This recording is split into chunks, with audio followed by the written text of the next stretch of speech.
I gotta unmute. Unmute. Yippee! I unmuted. Good evening, guys, gals, non-binary pals, and anything in between. We are here tonight, doing some Nyxborough D&D. We have a bit of a smaller crew currently, just as we've got 3 of us. But the show must go on, so we will keep on playing.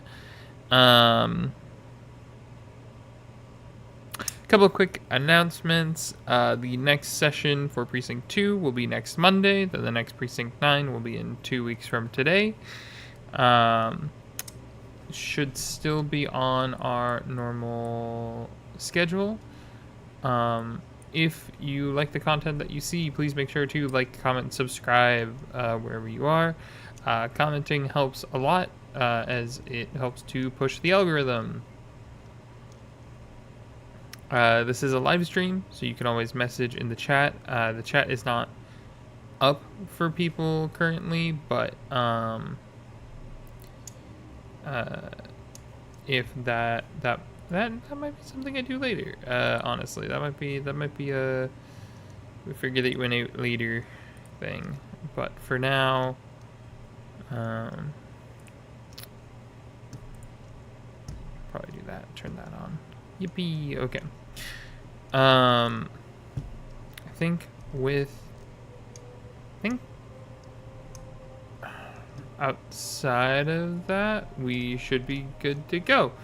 So I will jump back in and let the chaos gremlins see what's going on. What we were meant to do that. I just was like, I know someone said something about the research center, but I don't know what they wanted to do. Is that where they sent the time mage? No. Maybe. I think that might have been maybe. it. Yes. Yeah, to the hospital. Hello. Oh, shit. Hello, welcome back. Welcome back. Shiitake mushrooms. Yes. The time mage went to the research center where he is being treated. To the Annette Medical Research Center. That would explain it. The shutter. Yes. Correct. So if you guys would like to go there, you can. Or you can go to Cold Shard. Or you can do both. Hell yeah. We could do both. Ooh. That could work. That could work. Road trip. You guys can use the sky rails. They are very cool, very fun. All right. Recap. Yes, today is sacrificial lamb is myself, so I will be on. All right, bet I got the dagger. Let's go. And two Brutus. Anyway, as we head out of the warehouse where we have just finished up combat, certain party members are a little injured. Grapevine is nursing a broken rib. And as we're heading out, we look into the crowd, and it seems like every time we looked and moved our gaze away, that person kind of shifted. It feels as though there are different people looking down towards this alleyway at us, but it's never the same person. But Nigel notices each of them have small gold flecks in their eyes. Could that be an illusion? Could that be real? Who knows? But as we are leaving, the cavalry has arrived. Large armored cars pull in as the magisters have arrived, finally. We meet a high elven man with vibrant pink hair, a bunch of earrings, wearing normal magister's attire. I don't believe we get his name, actually. But there's also a dwarven woman there with a red scraggly beard, braid in the middle, named Greta, who starts to patch us up, as well as patch up our rescuee, Viren, who looks about 70 years old. Physically, though some of the phrases and the things he's mentioning makes him seem to be a lot younger than he actually looks. Libby kind of notices that it doesn't look like maybe an overuse of his own magic. It looks like time was sped up for him. And he doesn't seem to have any arcane recall, but he's definitely not at all where it kind of started. We all pile into the back of the car and we head on over to Precinct 9. Greta patches up really well. She does a great job. She's wonderful. Turns out she's also been researching the internal slumber. There's only theories, but it seems the ones taking the drift seem to be... it seems to kind of affect the ones that don't have magic.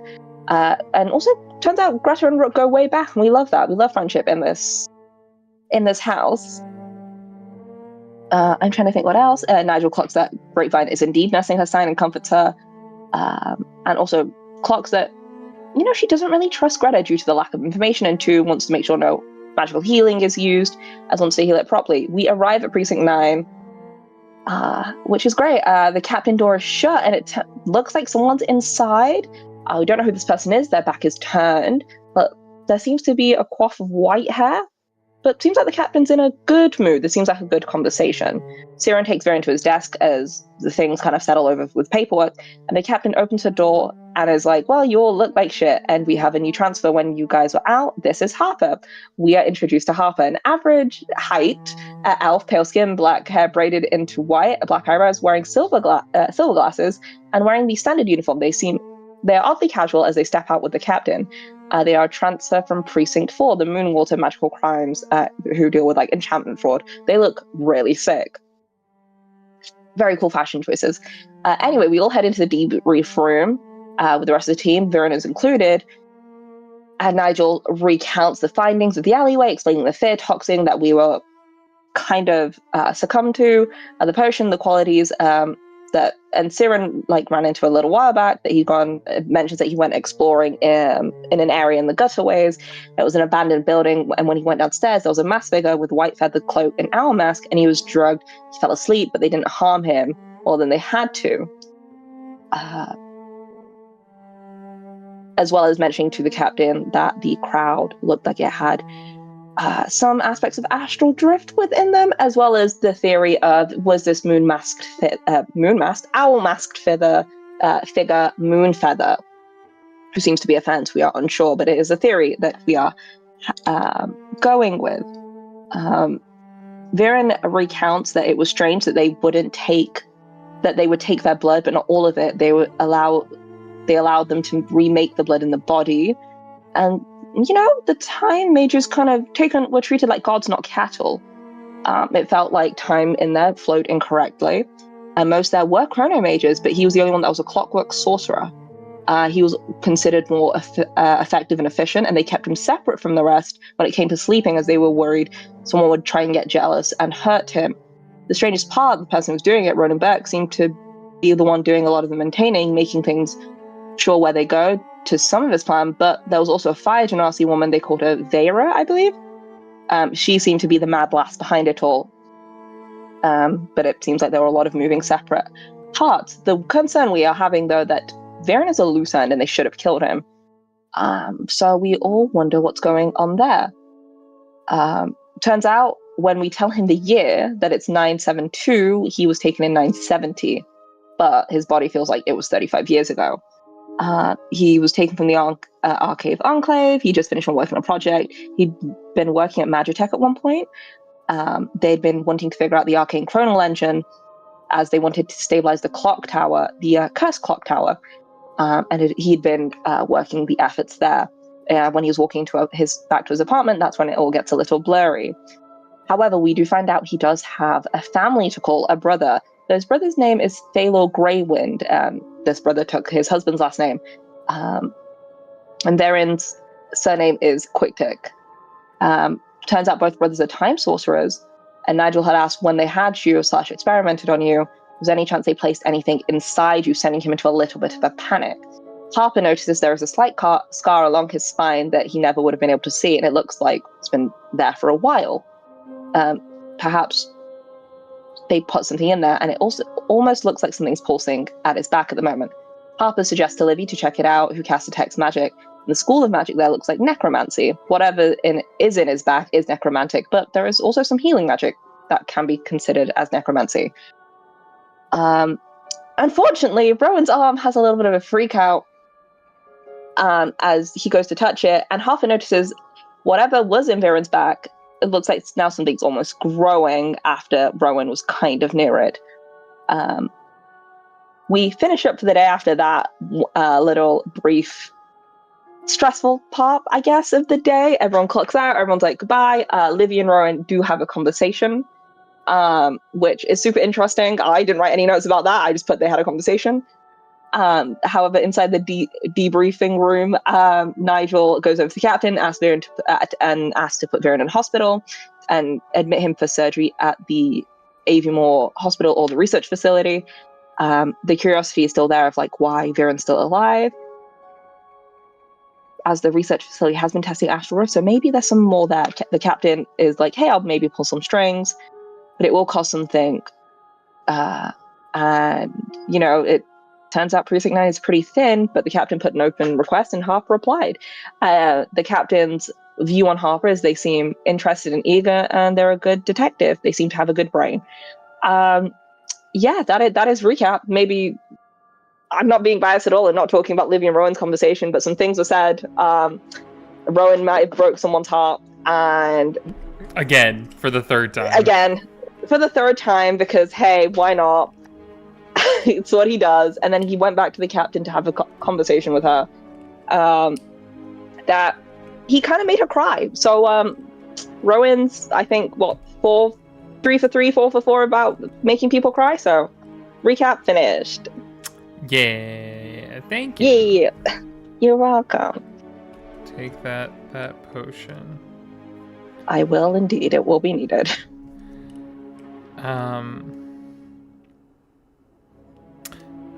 Before we start tonight's session, Nav, I need you to roll me a D100.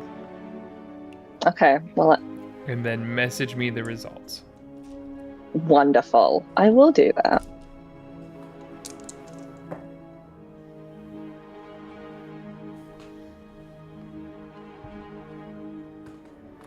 Okay.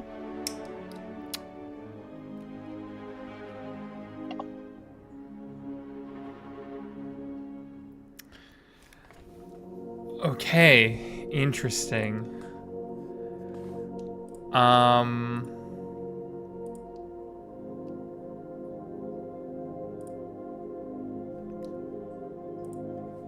As you go to sleep,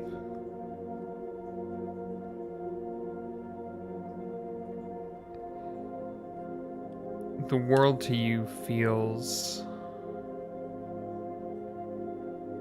a little off. Like something just shifted in a way that you don't know what it was. Almost undescribable.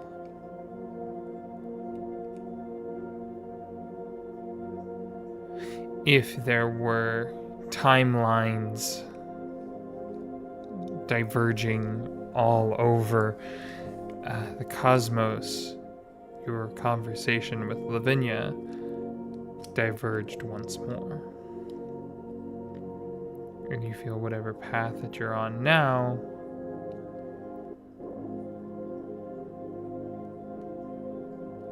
you will have to live with the actions of your or the consequences to your actions, not the actions to your consequences. A little bit of both. Waking the next day, though, you don't feel that.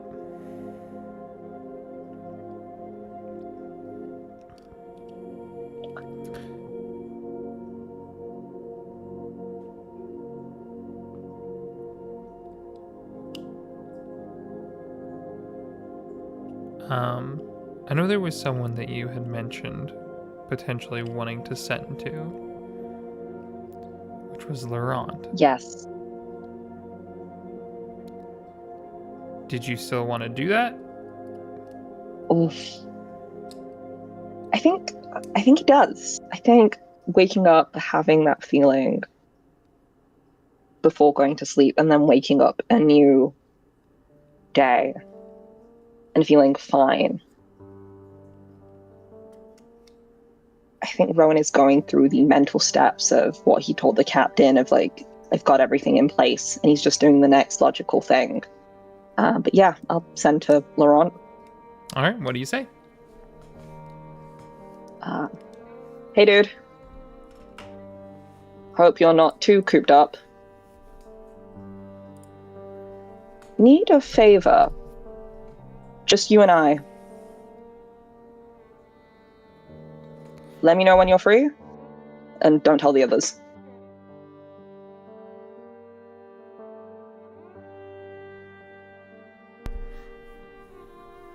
You wait for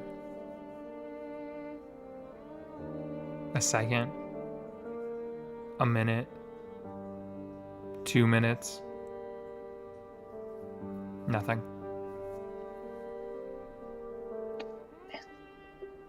Aaron just sighs as he's like getting up, and he's like, Give me. he must be busy. Give me an Arcana check. Got it.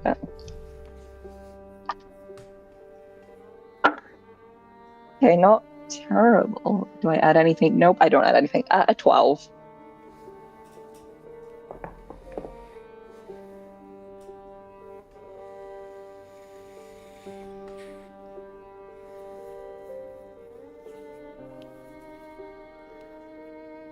Guess he ignored you.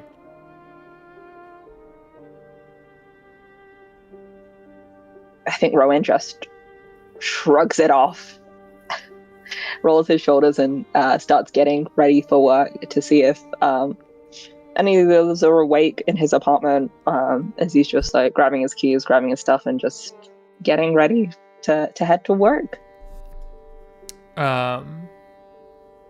Siren is already getting ready as well. And he just, sorry, I'm taking the day off after everything that happened yesterday, so I already told the captain, but I will, I'll see you when you get back. Maybe. I might be out with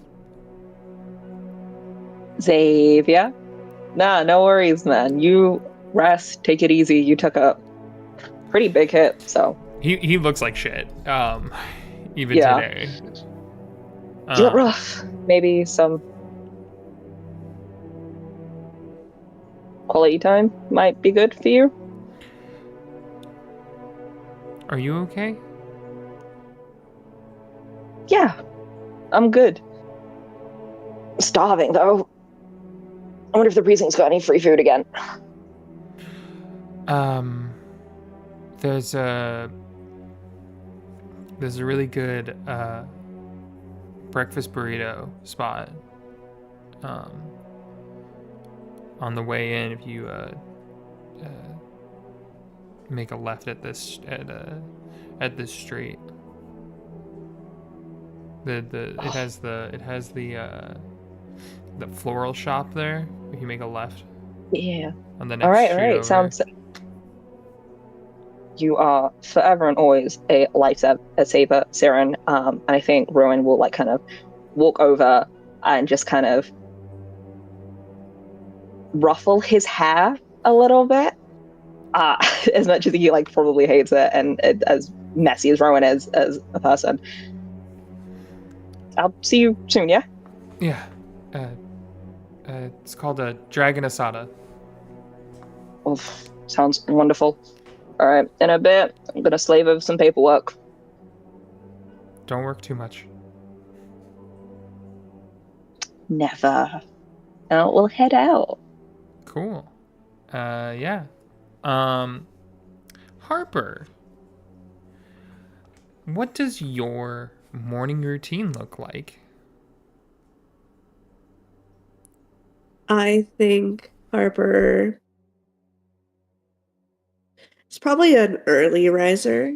Starts the day pretty quietly. Will maybe go to a nearby cafe, just like a usual spot, get the same coffee and same breakfast, and then make their way into work probably a bit early to start trying to understand where the team was at with the cases and where they can basically get involved and start working with the team. Because I already have a pre-established coffee house. Where does Harper live in the city? I don't know if we've established this. I think they used to live very close to Precinct 4 where they were at before. Probably haven't moved yet because it's such a new transfer, so it's... Yeah, so they would I'm not be... sure how far, but... So you'd either be in the Arcane Enclave or potentially the Market Heights, because those two are kind of near each other. The Market Heights has a lot more rental options. Then there. Yeah. So you probably go to the Morning Brew Coffee House. It's morning as in MOURNING.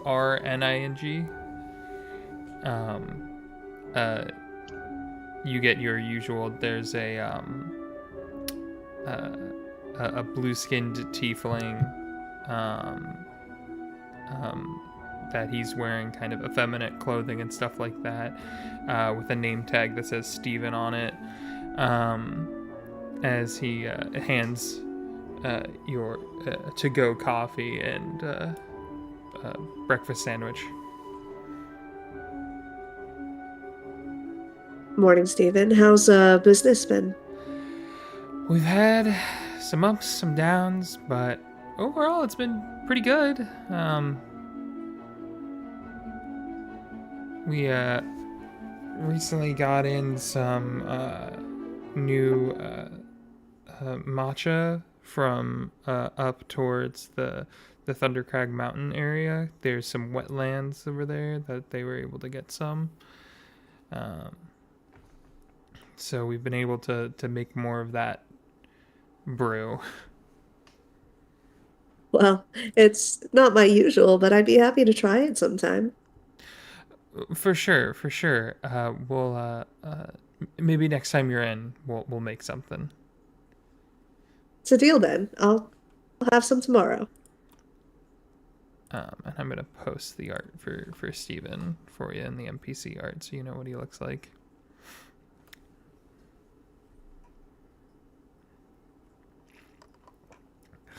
It's good to see you again, friend. You as well.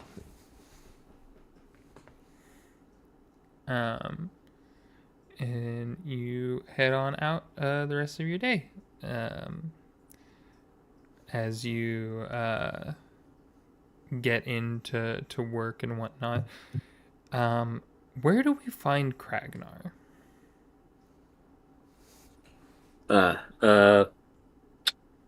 would say Ragnar would be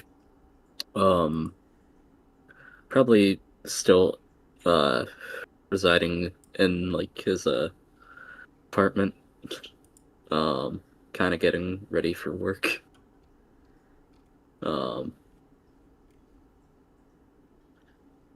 Just making himself just some simple like roasted vegetables for breakfast. Yeah. Since on his free time he's been kind of taking care of the garden for Ben in the meantime. Pretty be prepping that before heading to the precinct. You've noticed since Ben has been absent how quiet the house has felt. There's no one randomly trying to make cabbage soup. There's almost a lack of vibrance that it used to have.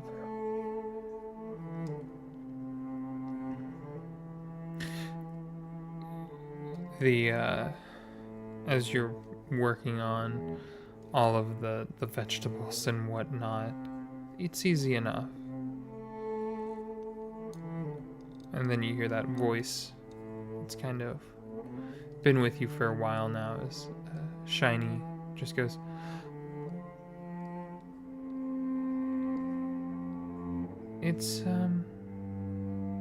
It's gotten quiet here. It's definitely not as lively as it used to be. Are you okay? I'm not. I guess. I can't really judge. I'm literally a talking sword, but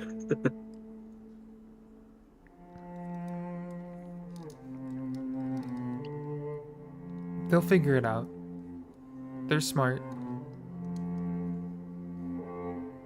I hope so.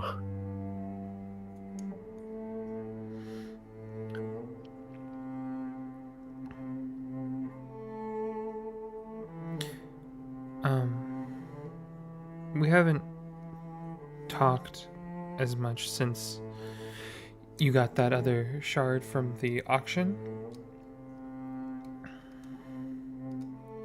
Oh, right. I got some more memories back. Real? It's almost like I got the emotion back. But this emotion was anger, rage,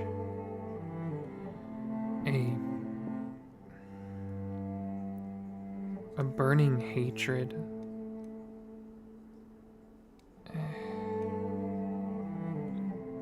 I remember what feels like almost like a cosmic war where there were angels and demons and higher beings all fighting at the same time. I remember being so angry with them.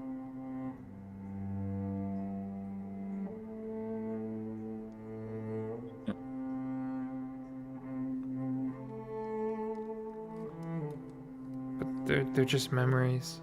I mean, it's still interesting nonetheless. Yeah.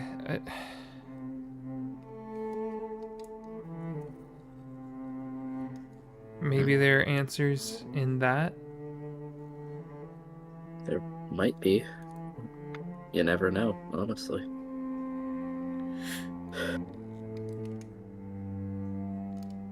Yeah, I appreciate you, Ragnar. Thank you. It's not a problem. I appreciate you as well, Shiny.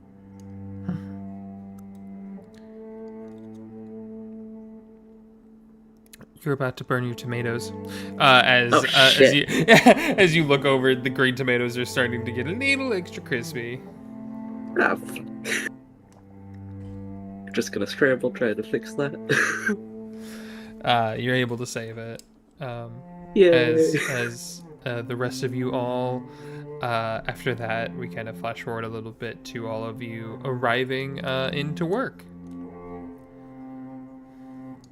As you guys are all up in the bullpen area.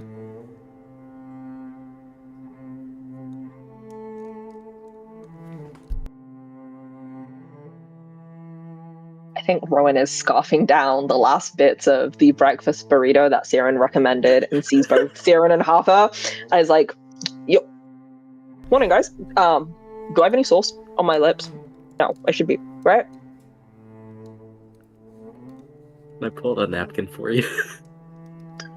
Thanks, Greggs. As he wipes his face.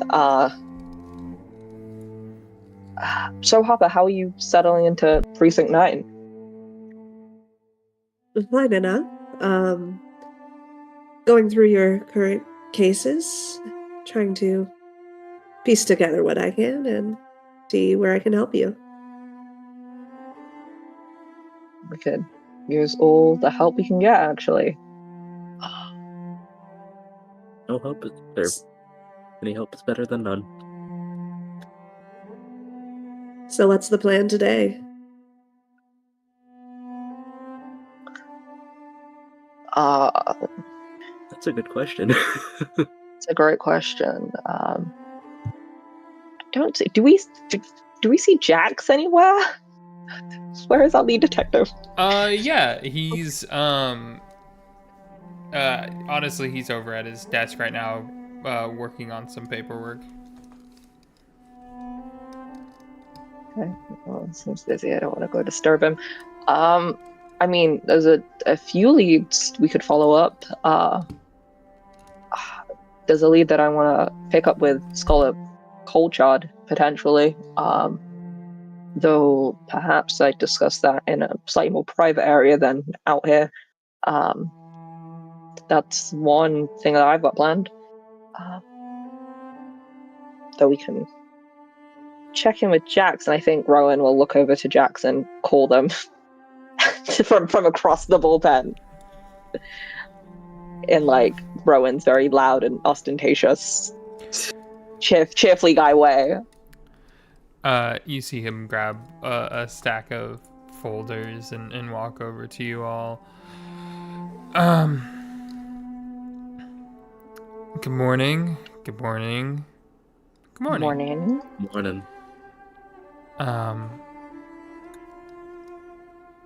You all have your cases that you've been working on so far. If you wanted to investigate deeper into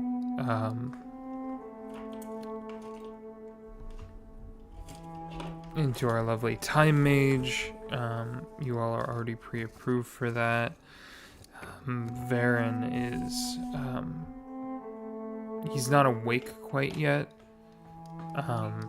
They said that they were trying to perform some surgery on him,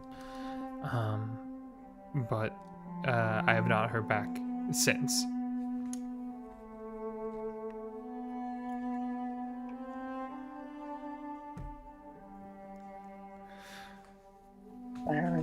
Fair enough. And are we approved to look into the lieutenant's stuff?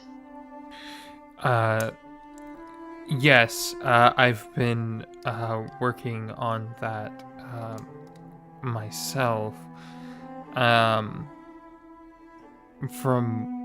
the autopsy and what we could tell, we believe that it was done by Red Rain. Yes, and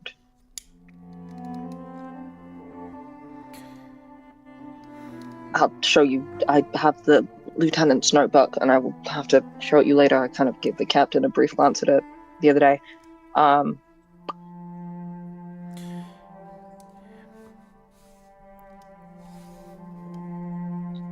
I think Rowan quiets his voice and kind of gets these three people kind of closer in a huddle.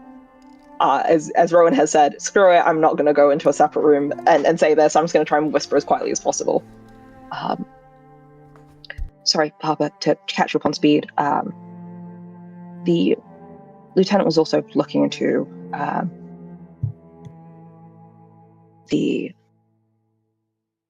Kitsune and their relations, which actually I forgot to tell the captain. And hey, Jax, you know how I appreciate you, so if you don't mind telling her that, I might have mentioned it to Scholar Colchard, who in turn may have told their chief.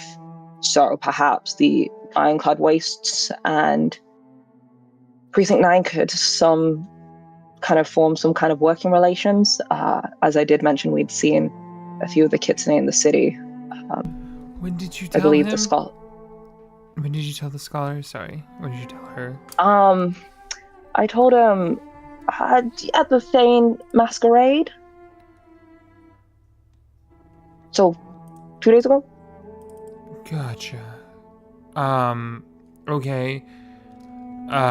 So we should be expecting them by the end of the week. I will have to probably create a joint...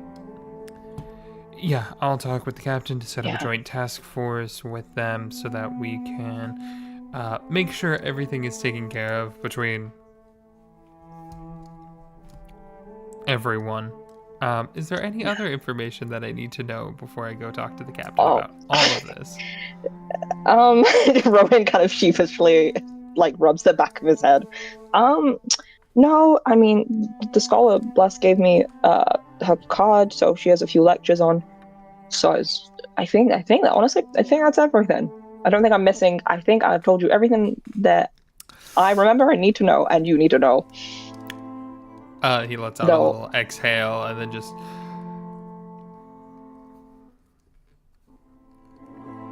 You are the thorn in my side, and we'll start moving over to the captain's office to talk with her about all of the information you just said. I think as he's leaving, Rowan will wink at him and just be like, always, and looks back to both Harper and Kragnar, and is just like, yeah, sorry, Krags, I didn't tell you at the masquerade. We were just... other things happened, and Harper, I'm sorry to jump a mythical folktale on you, but they're real, so... Huh. It's alright. I mean, hey, at least now we know. I would be interested to speak to this scholar. Yeah, they seem nice. Very bookish, but in a kind of complimentary way. So, you said they were responsible for... I'm sorry, was it a death? Yeah, so, we were out one night after shift, and our previous lead detective, Rook, got severely injured on their way to meet us at one of the old stomping grounds. I think one of the, like, I forgot the name of the pub. Yeah, but I can't remember the pub either. It is... that was a minute. Rusted Halo. Halo. I was like, Yeah. it's Rusted Nail or something. Yeah, the Rusted Rusted Halo. Halo. Yep. And I think one of our other detectives, Avis, before they got transferred, noticed something glinting off in the corner of an alleyway. Went to go investigate it. As you know, detectives, we can't ever keep our nose out of anything. And saw it was Rook who had been stabbed and left bleeding out on the side of a dingy alleyway.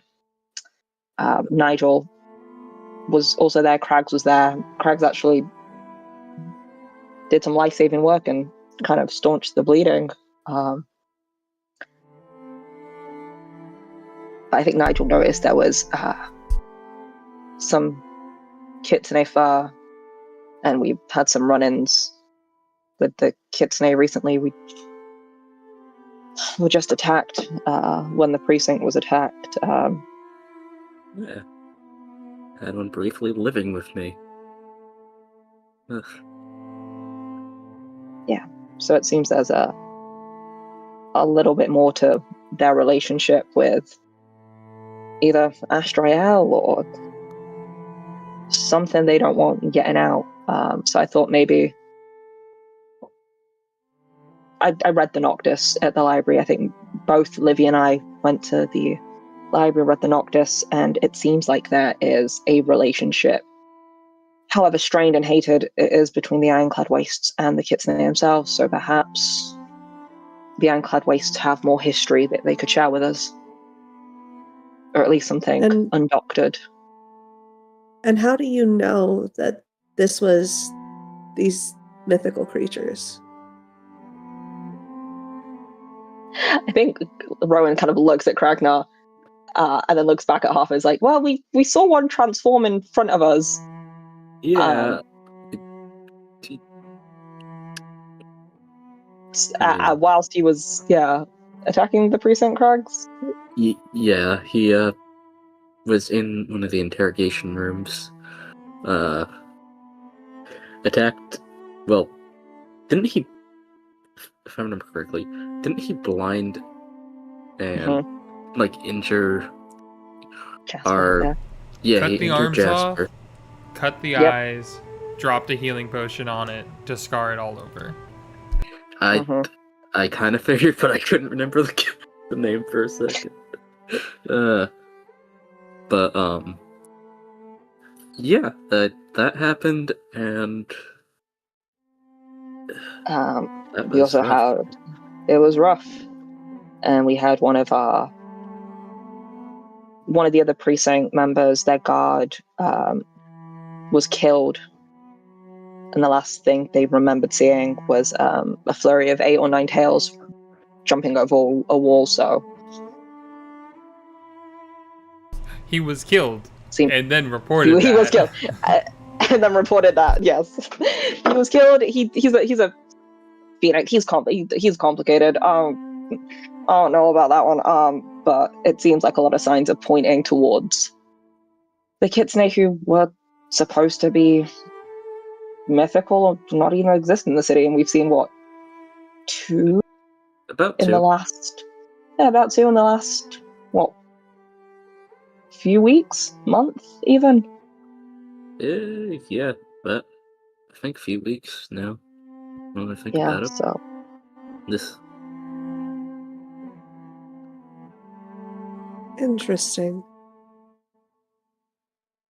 interesting. How? If something is so mythical and so legendary, the fact that you've seen so many in the past few months, it's just interesting. I'd like to find out why. Yeah, well, those 2, perhaps they're not as mythical as they seem to be. Perhaps they've just been hiding in plain sight.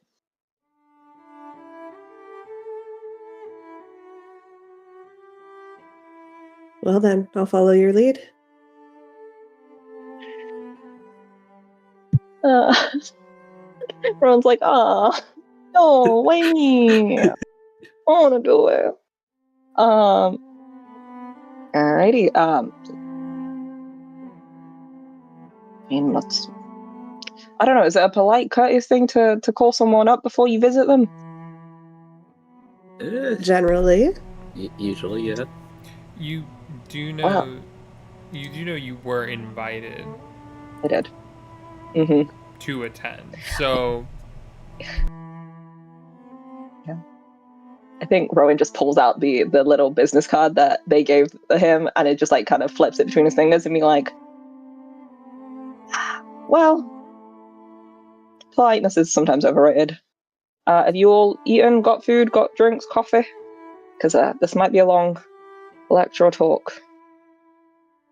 Yeah, I still got some food on me, so.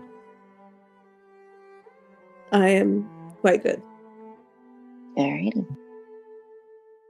And we'll head out. Grab our gear and go to the university.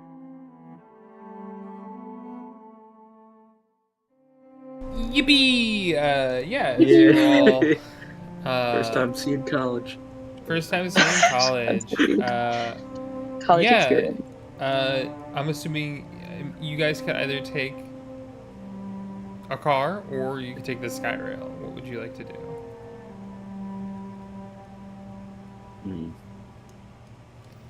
Hop in Rowan's truck. Like, I think Rowan is just like, I mean, listen, we can take, and you see like a kind of not rusted. It's well looked after, but it's got some dents and some like, it's a well looked after truck, but it's seen some better days. would Harper have a car? I don't think so. I think Harper likes to travel through the city with the people. Excellent. Yeah, so you guys can either take the Skyrails or one of you is riding bitch in Rowan's truck. No. Is there a trunk or like? There's is it a like bed. pickup truck? Yeah, it's a bed. I'm willing to lay down in it. As long as you don't cross a highway, it's not illegal. Get a blanket. Cover. Just get coat. I don't know why you're trying to hide. You're a cop. Yeah, this is like it's Oh, the yeah. backup for cops. Wait. Oh wait, I forgot the cop. I forgot I'm a cop. Now. Self-report. Oh, crazy. No, Hey, you never actually, I think know. Rowan's truck does. It can hold 5 people comfortably. Yeah. Oh, Yeah. I think Rowan sees Kragnar jumping into the bed of the truck and is like, I mean, if you want, man, I have seats, but like, you're more than welcome to one if you want. yeah, this is more comfy. A little bit more legroom. All right, well, enjoy. Harper, I guess I'll be your loyal chauffeur today then. Yeah, just gonna prop my feet out top. Much appreciated. I think start the truck and kind of head off. And I think as we're driving, Rowan will jokingly like yell out to Kragnar and be like, "Listen, if there are any dents on my roof, you are paying for them." Fine. Yeah, and you all head off to the university. Is there anything you guys want to talk about en route to the university?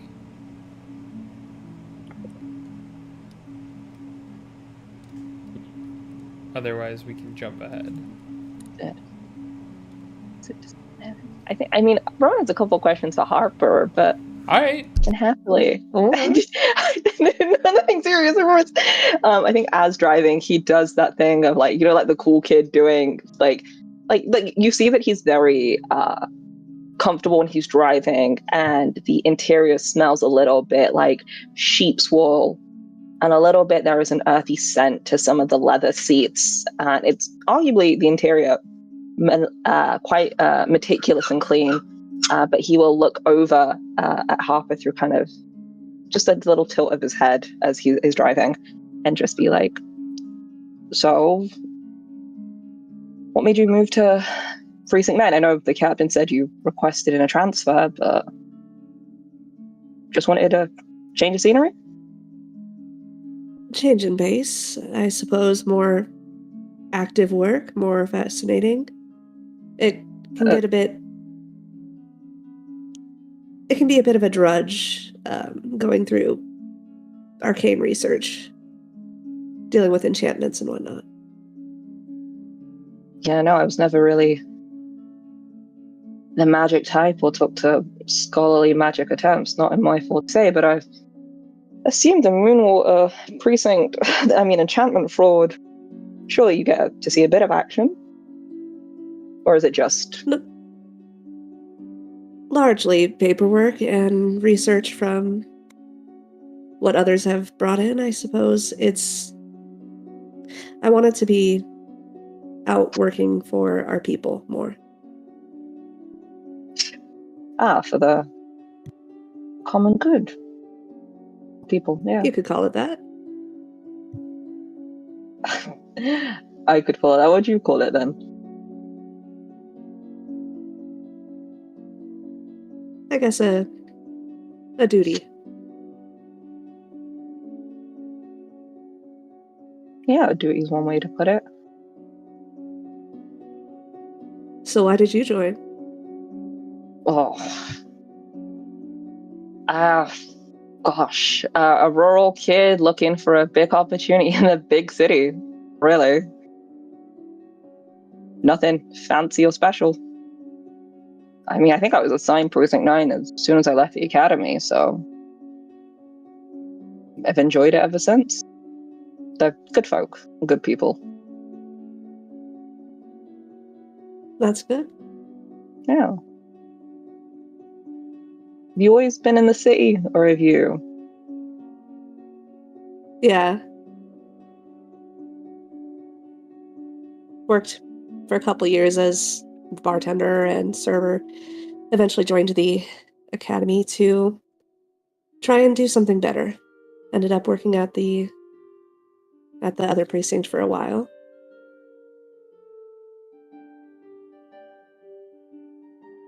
I mean, slinging drinks, serving people in bars is a tough job too. I mean, doing something better there too. I mean, listen to people's tales and sorrows.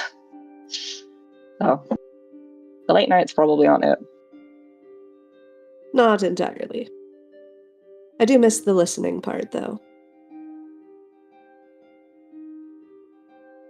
Don't you worry, Harper. There's going to be a lot more listening in your future, definitely, with the cases you got to solve. I look forward to it then. And I think with that, Rowan just falls into like a comfortable silence. There is like the faint hum of the like little radio that is going as they make their way to the university.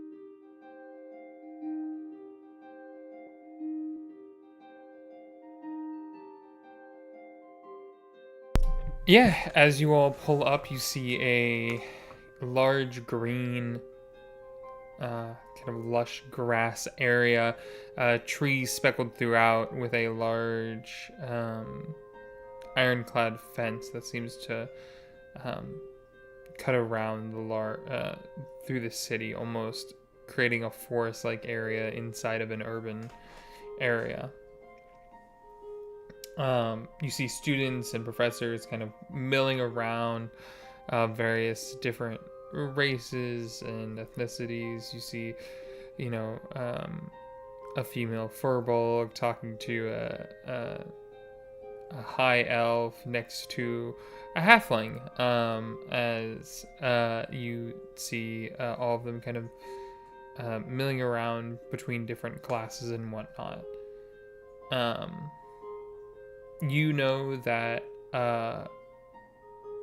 Cold Shard does not technically have an office, but she would most likely be in the transmutation wing.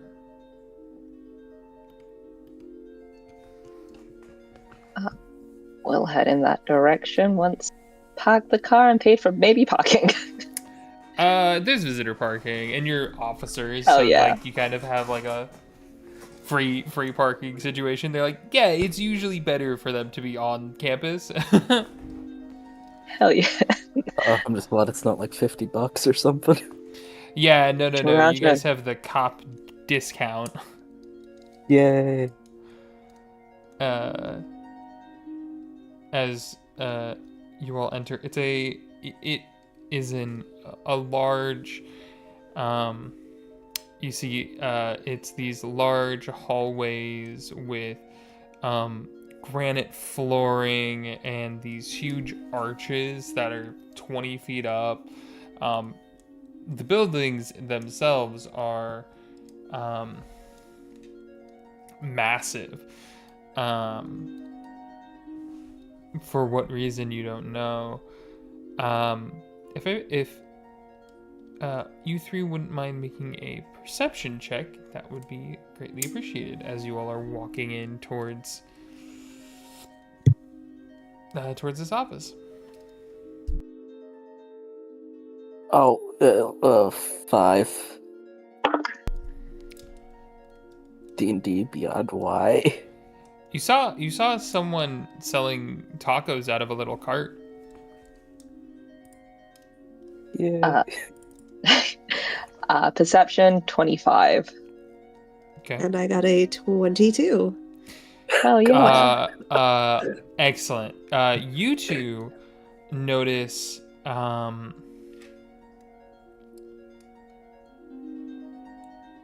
it's strange as you're kind of walking. There are some people that are turning and looking at you.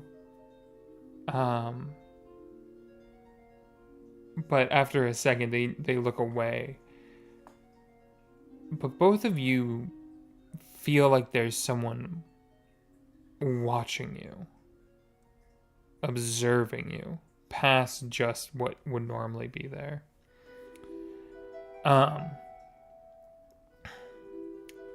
I'll give this to Rowan, because you got a little bit higher. As you kind of scan around quickly, you don't notice who it is. You can just feel it. And then right as that feeling is about to fade, you see someone, dark bluish skin, wearing a fitted black and gray suit with a silver chain on their vest, and you notice their hair was fully black. They had pointed ears, almost like if they were an elf with hypothermia, as you see them walk into another building. And that feeling fades. Interesting.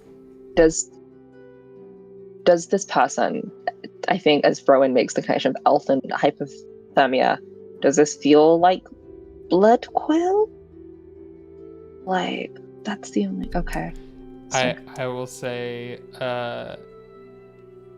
yes, but you also know that it's a weird thing of yes, but you know that Blood Quill is a master illusionist, and the hair didn't match,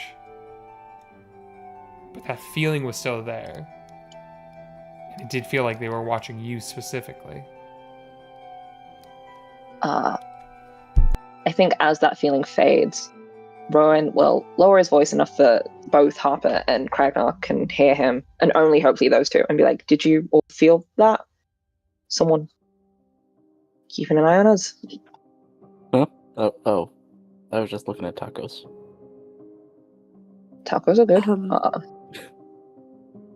But Something, but I couldn't pin it down. no, neither could I, but I got a glimpse of someone staring. And I think I described to Harper what they looked like. So, like, a dark bluish skin, wearing a fitted black and grey suit with a silver chain on their vest, and hair fully black. Essentially, like, I think Rowan just goes, like an elf with hypothermia, really. I don't know, maybe we should just keep an eye out on that individual. If they're a student here, maybe, but could be in disguise. Winter Eladrin is Winter Legend. yeah. The correct term. Is that description familiar to me at all? Make a history check. It's a lower DC.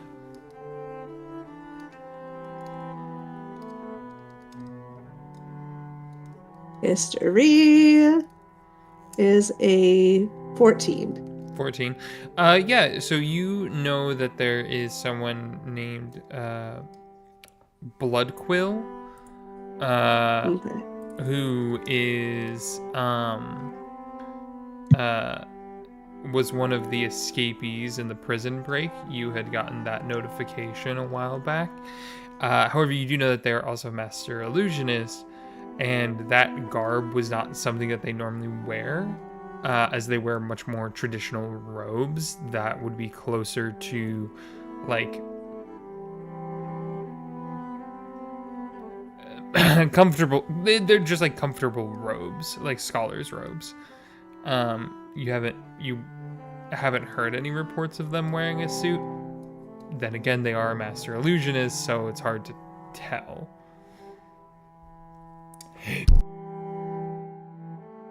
Well,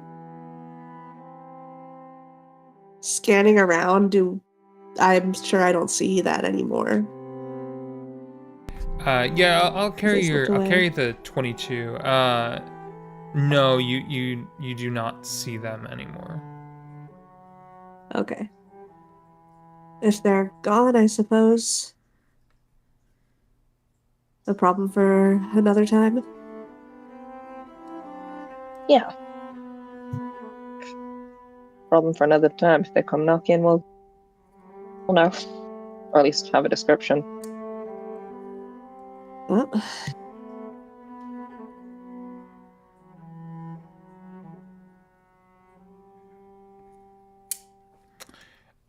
Yeah. Cool. You all make your way through the halls, and you all come upon there's an office, You see, like, there's a plaque that's outside of the door with a slate that reads a visiting scholar transmutation. The name line beneath it's been erased and rewritten so many times that it's actually gone smooth. However, you do notice the door is closed, but you can tell it's not locked, just closed. And she's probably trying to keep outside noise outside.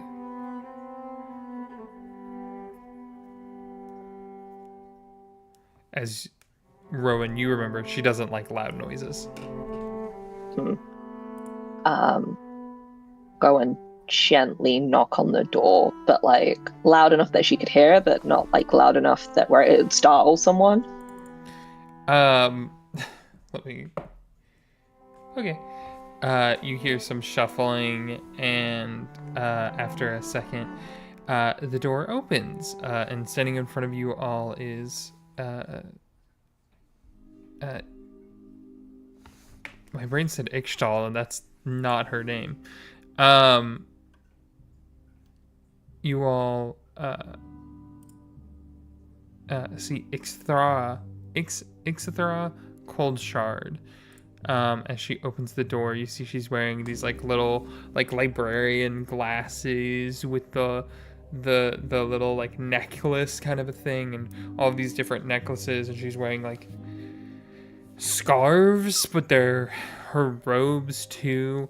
And she's wearing like a large kind of shawl over her. She just, hi, hello, oh my goodness, hello, hi, yeah, I talked to you, the other day, but I don't remember your names or something, I don't remember.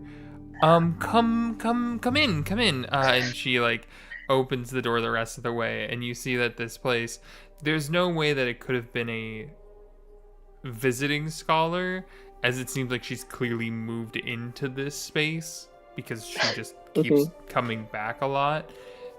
They just don't put her name actually on it.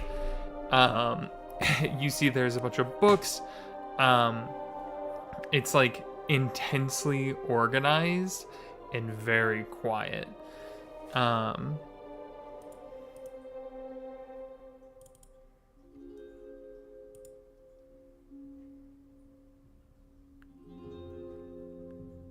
Yeah, we'll step in and just look around the space. Does there seem to be chairs No. to sit? I assume No, not at all. Not at all. As she goes and sits. Oh, love that. She goes and sits in the only chair in the entire room. She kind of looks to you all, just, sorry, there aren't chairs.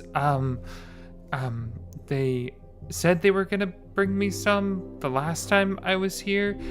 They never did. Anyways, yes, you wanted to know. She kind of like squints her eyes like she's thinking. More about the Ironclad Waste history after reading the Noctis. Just to re-jog your memories, I didn't introduce myself. Yeah, Rowan. We met at the masquerade, and these are some of the other detectives that work with me in the precinct. As he looks to Harfer and Kragnar as well. Yeah, she kind of holds out a hand to shake. Harper will shake hand. I also want to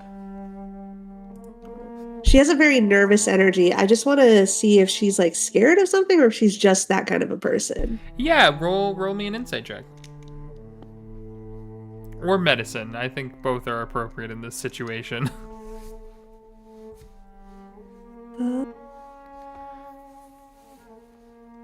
Yeah, we're gonna do... They're the exact same. That's okay. 12. 12. She's just a nervous person. Okay. Cool.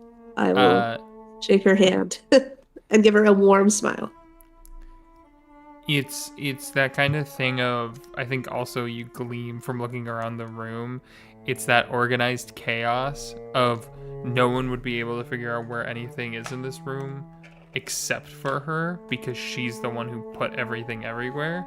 So she knows exactly where everything is, kind of a thing. Yup. Most people just call me Cold Shard or Dr. Cold Shard. Yes, Ironclad Wastes. Oh, there's a lot of information about it.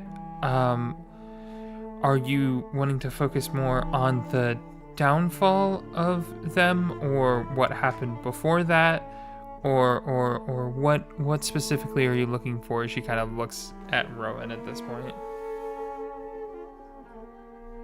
Honestly, Dr. Colchard, all of it, really, but more specifically, perhaps the downfall of the Kitsune and what happened. I know the Noctis mentioned something of the mirror shards. It just seems that a lot of our cases have them at the center of our leads, and I'd like to know a little bit more of their history, and the Ironclad Way seems to have a very good recount. Anything you can tell us would be immensely helpful. Yes, so it's a little confusing. So there are the mirror shards, which some scholars actually believe those were created from meteorite impacts, hitting like sand almost. So it turned into this dark glass. But because of the god Umbrus showing up, it then imbued those into what were known as mirror wells. This is getting into Kalthara, and where there was the capital of Kalthar, which was one of the last mirror wells to Umbrus. The idea was it was holy to them. It was religion. It was their life ideal. They praised to this god of death in such a way that would empower them past their longevity. Some scholars have written about them. As you said, you've read the Noctis.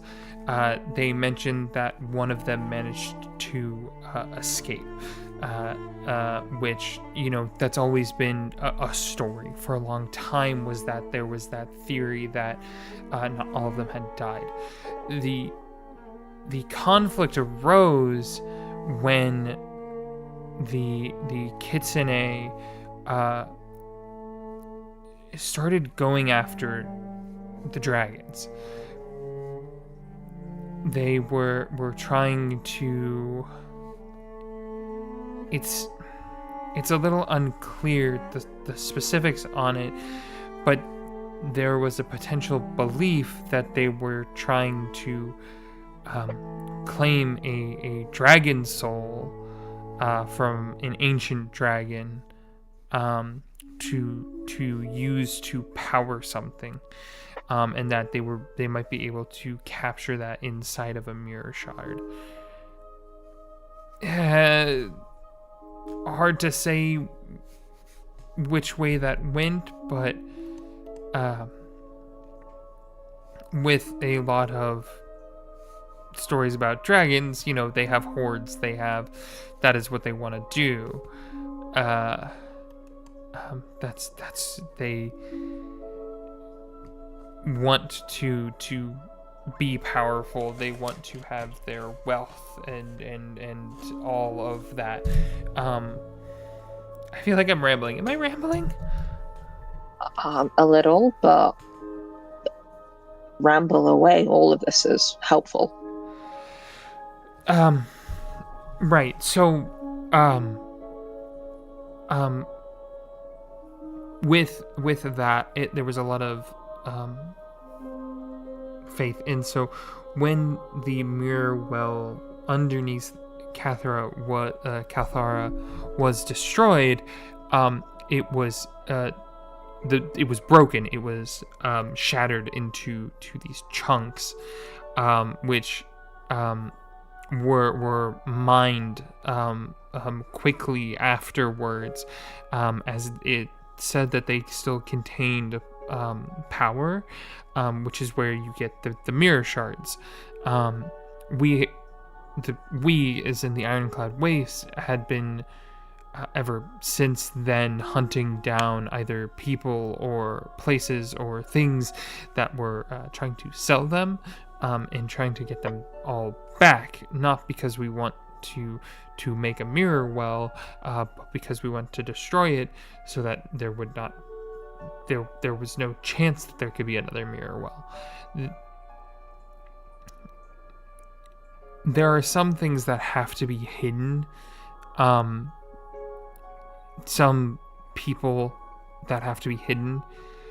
This was one of the events that led to the believed formation of the eternal balance, which is the conglomerate of gods that all came together, because they were all lesser gods, but they realized if they all teamed up, they could become a greater god. So then they all merged, losing their own identities to become the eternal balance. Anyways, the mirror well would be able to reflect that and show exactly who each of them were, and they didn't like that because they wanted to. That was the whole point, was that they were giving up their sense of self to become more and more powerful, and so it was.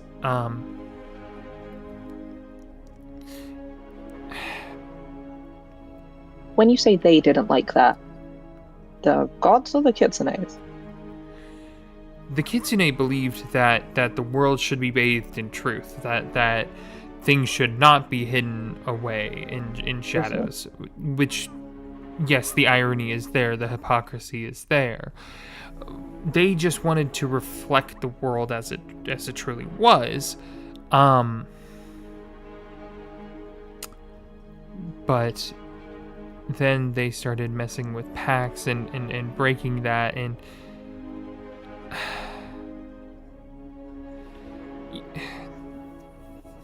this is where we start getting the Iron Compact with Virath, the Iron Scale.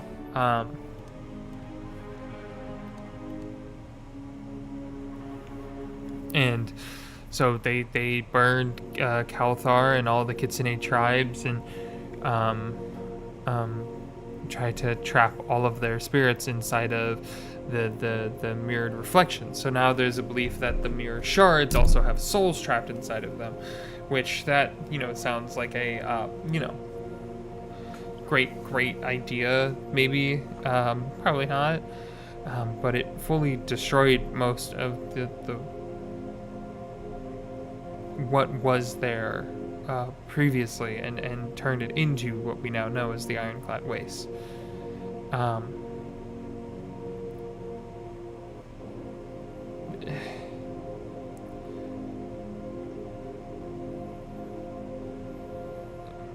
Because of that, they made the land forbidden. They erected molten iron with these sentinels that they've left to make sure everything stays sealed. And that's what we still strive to do. We still strive to protect what was there, and to make sure that what our ancestors did all those years ago is still held to that standard.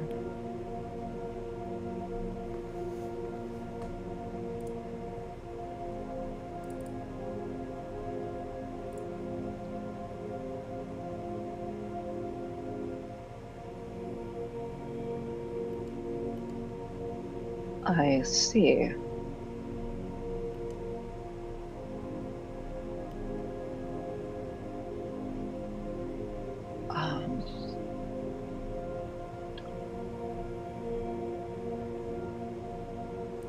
I didn't know there was a close relationship between Umbrus, or any of the other gods in general. I only assumed at the minute it seems they have Astrael in their sights. It's believed that the Kitsune, they celebrated Umbrus as not just a god of death, but as a god of next steps. Something Zentaran tribes and the people in Zentara look at that god with that similar light, where they say that it is Umbrus is there to help you move on, help you move past your death. And the Kitsune had a similar belief, but it was not death, but their mortal form. They believed that there was a way to move past that, and to achieve an enlightenment sort of idea.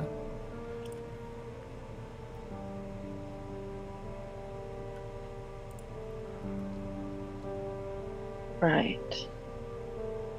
Okay. And this mirror well, if it were to be reformed, what would that mean for the world? Oh, I, it's hard to say in the current setting, because the world has changed so much since that time. Technology has progressed so far. Magic itself would be rewritten in such a way that it would reveal everything to everyone. It's believed that some people can see the weave and whatnot. It would make it so everyone could see the weave, which is both terrifying and amazing at the same time, because if everyone can see the weave and everyone can manipulate the weave, bodies, people, their life force is connected to the weave. So if somebody figured out how to cut that, thousands, millions of people could die because of it. But if there are people that already can, what's the difference aside from leveling the playing field? Just because they can see it doesn't necessarily mean they can manipulate it. It would be handing everyone the ability to reach out and grab the strings as if they were right in front of you.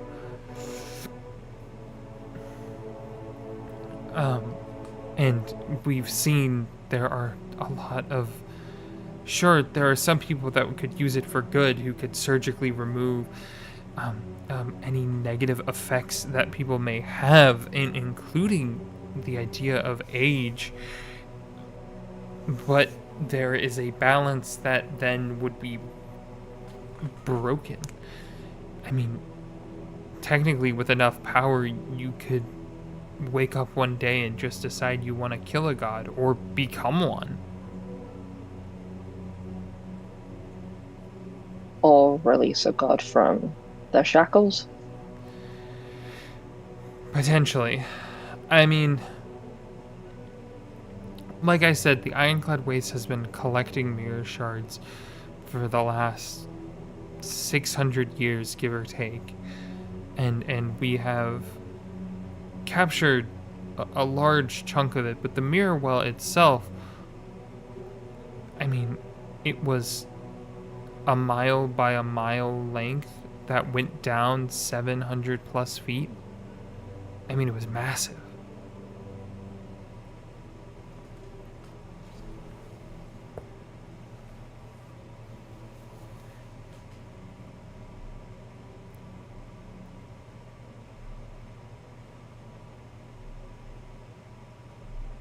That's pretty big.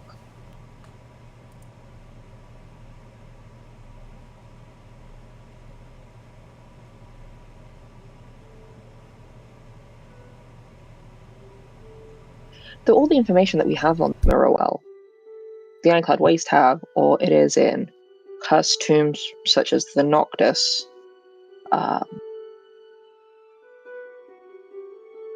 There was something I read that struck me as curious, though I might be misremembering it now. Do the Kitsune have some power to rewrite history themselves, rewrite written records, to change history as we know it? I mean, they are considered mythical. No one's ever really seen one. They don't exist. Supposedly, yeah.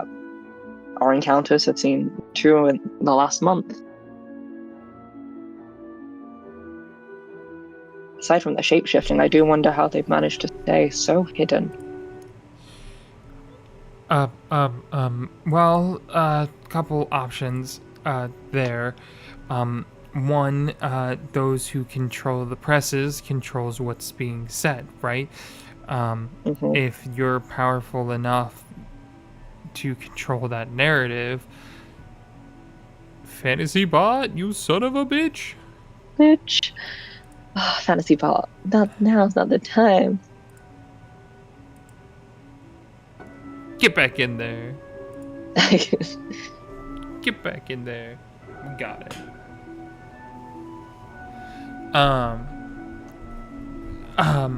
Any ways, I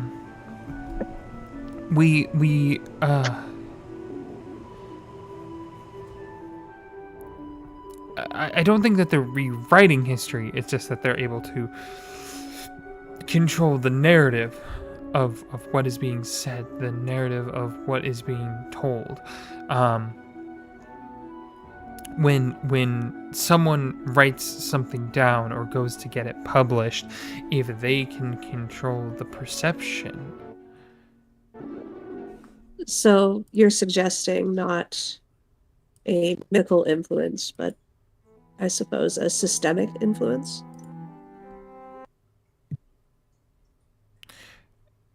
Yes.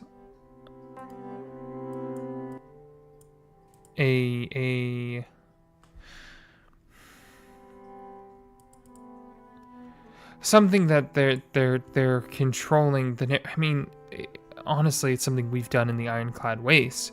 You know, someone writes a book that you don't, that might not agree with, or might be presented as a controversial subject. We bury it under more uncontroversial things.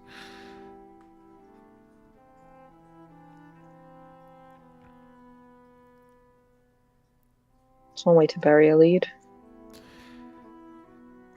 If one person says one thing and 5 others say it's not, most people believe the 5.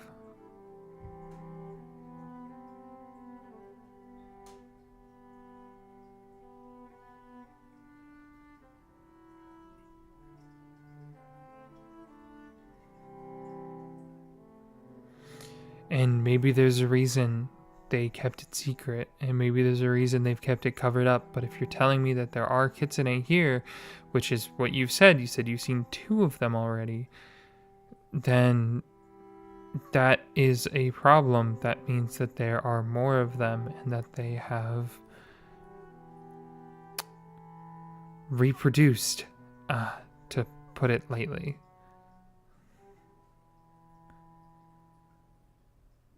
We don't know how powerful these people could be. I mean, who's the most powerful person you know? In terms of influence and money? Or just influence on the city? A few people, to be fair. How do you know any of them aren't Kitsune? This is the issue, and this is what starts to happen, is they can hide their form. They can change how they look. They can look just like you and me, and we would never know that they were anything different. Yeah, I mean, the lieutenant told me a funny story, rumor or theory, that Nyxborough was believed to be founded, by a human, elf, and a dwarven person, but rumor potentially is what if one of those people were a kitsune in disguise? Exactly. So if you now start throwing a seed of doubt into every little aspect of your own history, what happens to the public opinion of your history? Shifts, it changes, it's suddenly become unreliable.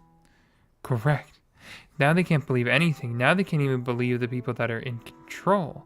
And then your city slowly but surely delves into chaos as they all think that, well, we can't trust them. We don't know if they're a kitsune or not. We don't know if they're this person. And so on.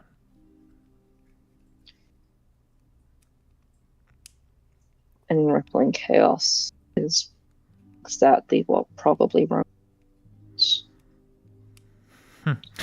Yes, from the studies I've done on the sadist that is Ronan Burke, that would make sense.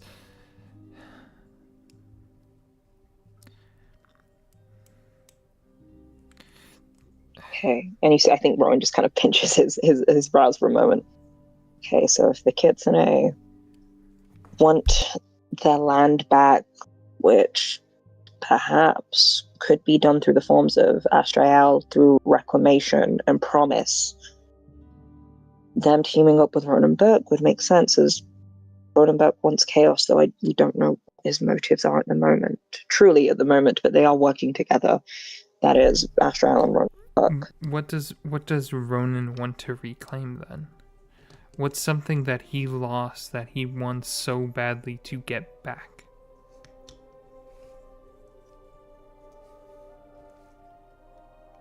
And I think for a split second in Rowan's mind, Adelaide like briefly flashes through, and he just says, "Oh shit."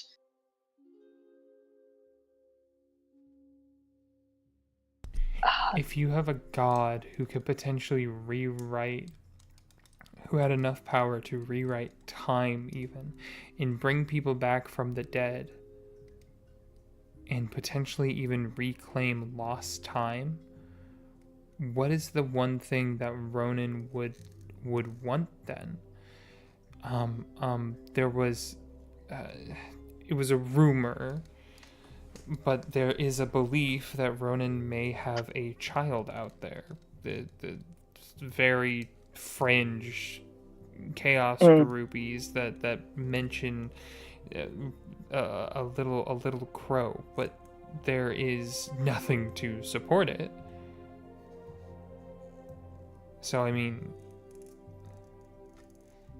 maybe he's trying to get that kid back. Maybe he's trying to get his family back. I mean, they were all the Burkes are the Burkes, and they are characters. Yeah. No, that is correct. Characters upon themselves.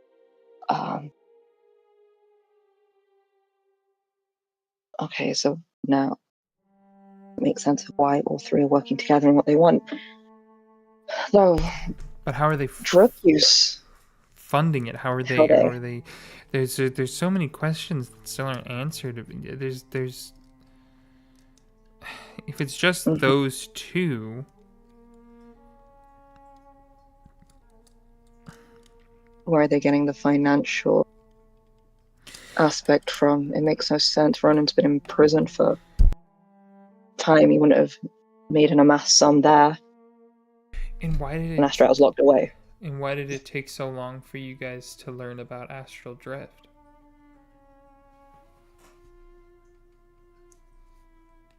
Because no one was looking in the gutaways. Everyone was looking past them. It seemed like an ordinary drug. Not even a drug. It was on no one's radar. No one as much as I hate to say it, the city doesn't look at those suffering in the gutter ways those who are poor. They are write-offs.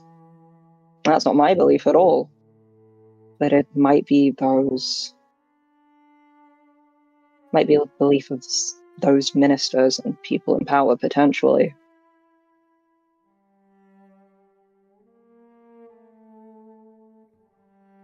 You can turn a blind eye when someone dies, especially if that someone dying is from low economy and low status. But when a mayor's daughter or someone of power gets injured, that's when things get known and drugs get known and action must be taken.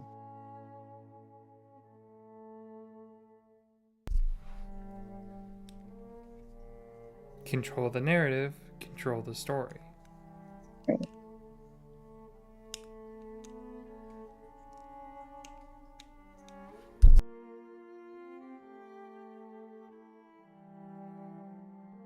Thank you, Professor. This has been rather enlightening. Though I do have an out of field question, and I think Rowan looks at Kragnar. Anything on the other gods? I know Umbrus, and you mentioned the eternal balance, but Lumora?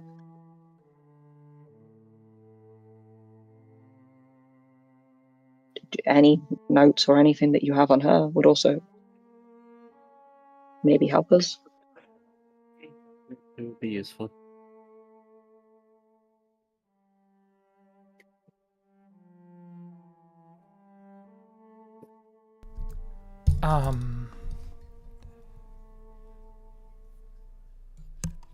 If you're looking for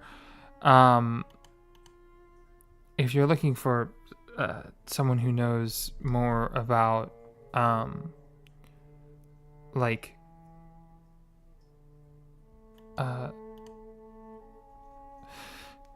sorry, let me start over. My brain was running too fast. If you're looking for someone who knows more about theology, Professor Elowin, she is the chair of comparative theology at the university here. They should be getting finished up, and she her office, if you head down this way, make a right, head down to the next wing, make another right. Her office is the third door on the left.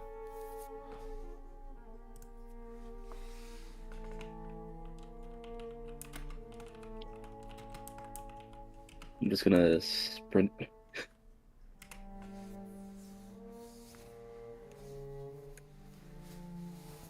All right, and off he's gone. Just see Kragnar sprinting out the door. Okay. Oh, well. I don't think they were quite done with classes yet. They might not be there by the time they get. She's nice. I bet she is. I'll turn to Harper. Harper, did you have any more questions or doubts? I know I spoke for a minute. But any insight? This was quite insightful. A lot of information to process, for sure. And they'll extend their hand to the professor. Yeah. Thank you. She'll take it and shake it.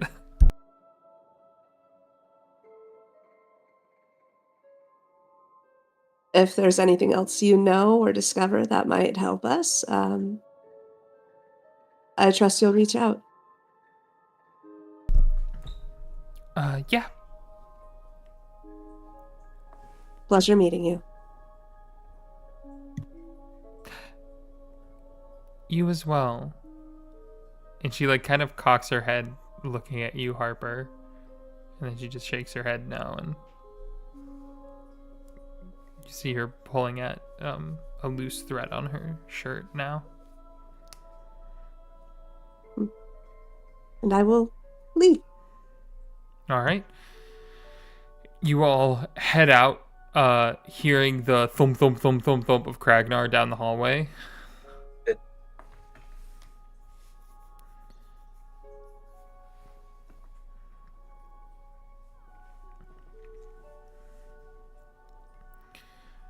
As you all make your way towards Professor Elwyn's office. Would the two that are not sprinting like to make perception checks again now that you're back in the hallways? Yes, please. Yes, please. As I'm finishing up writing notes, yes. I got a 14. Okay. Dirty 20.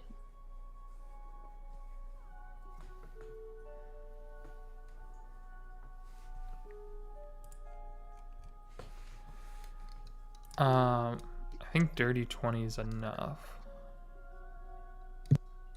Yeah, dirty 20 was just enough.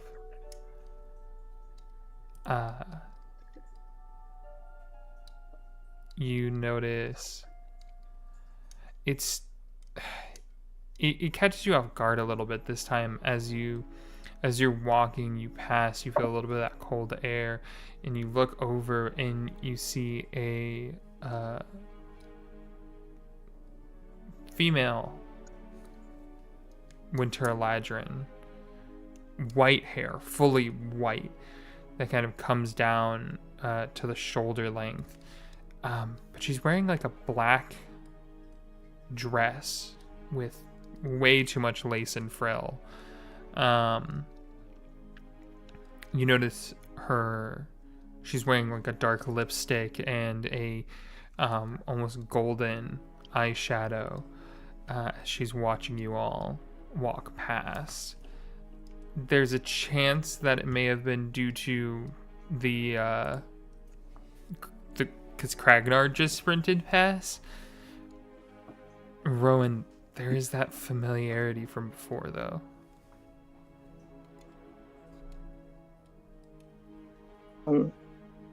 How close is she if Kragnar has just sprinted past? Is it like the whole like side by side, Kragnar sprinting and she's walking like towards us? She's actually just she was in an open door classroom, and you had walked past her. It looked like a lab of some kind. And she had a stack of papers. Mm-hmm. Oh, stack of papers? Question. Yeah. Is there anything interesting on those papers? I'll make a perception to see if I can nosy at anything on them. She's like 30 feet away. Oh, okay, I see. She's like in the classroom. So you're like in the hallways. Okay, I see. She's in the classroom and you notice her. Classroom. I think Rowan just keeps walking, but as he gets that familiar feeling, he will just kind of poke his head in. Just like, you know when you're walking by a bunch of classrooms and you kind of like stick your head in real quick or just like look inside? Yeah. I think he does that to see if this person will clock eyes with him. They watch you walk in. Yeah. They're like at the front of the room. There's no one else in this classroom, but they're seemingly gathering some papers. He'll just stick his head in, just be like, sorry about that, my colleague is overzealous at times, and then just keep walking.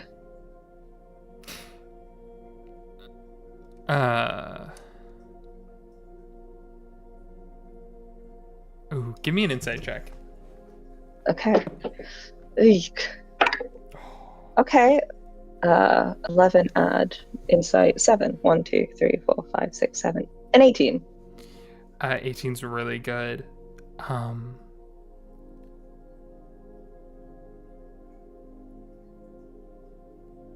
When you two lock eyes, there's a moment where they seem to be smiling kind of like out of politeness,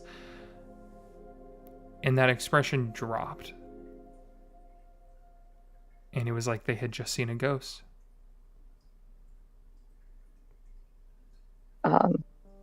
I think if Rowan sees that expression drop as he is saying that, I think he'll just stop walking and call out to the others who are heading to Professor Elwyn's office.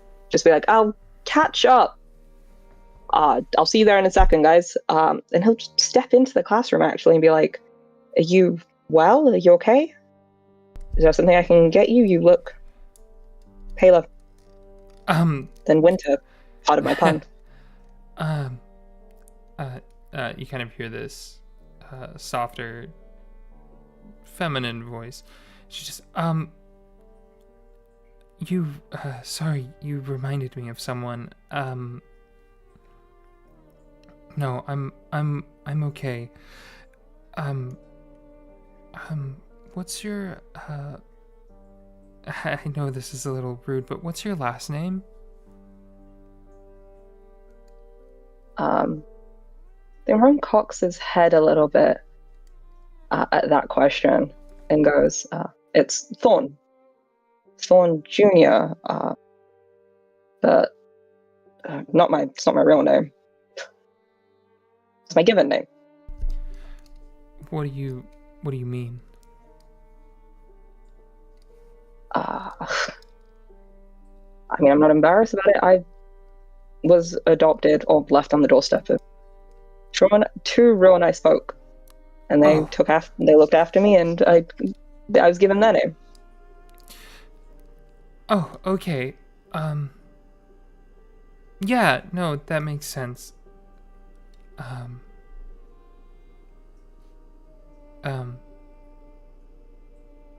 Sorry, it just... You reminded me of someone, but that wouldn't make sense. Can I ask who? Sorry, this is personal, I know, just for my own curiosities.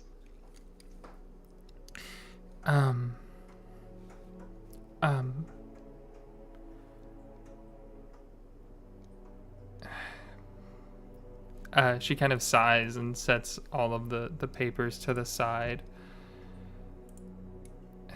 There was a man, you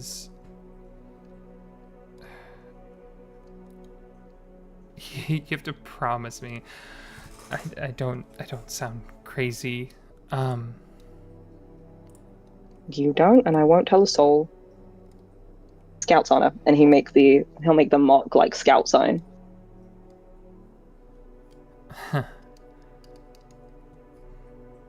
Got his charm at least.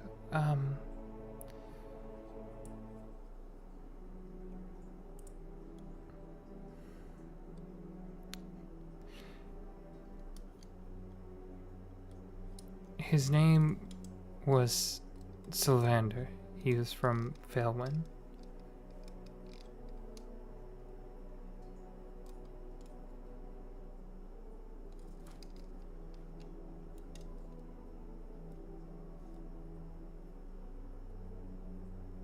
You say was, I assume he's not around anymore? Honestly, I don't know. I haven't... I lost contact with him about 150 years ago. But he was very, very close, very dear to me.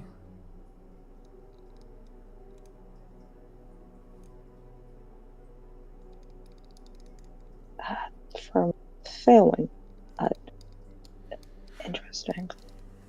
I mean, that's where most wood elves are from. Not to be...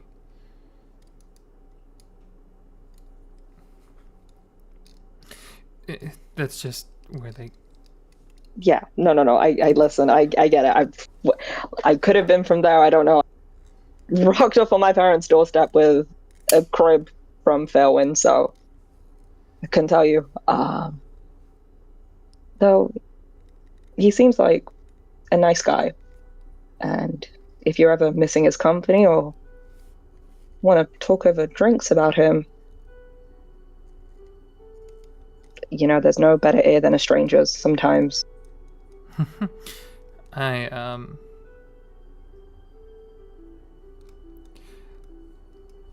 yeah, maybe.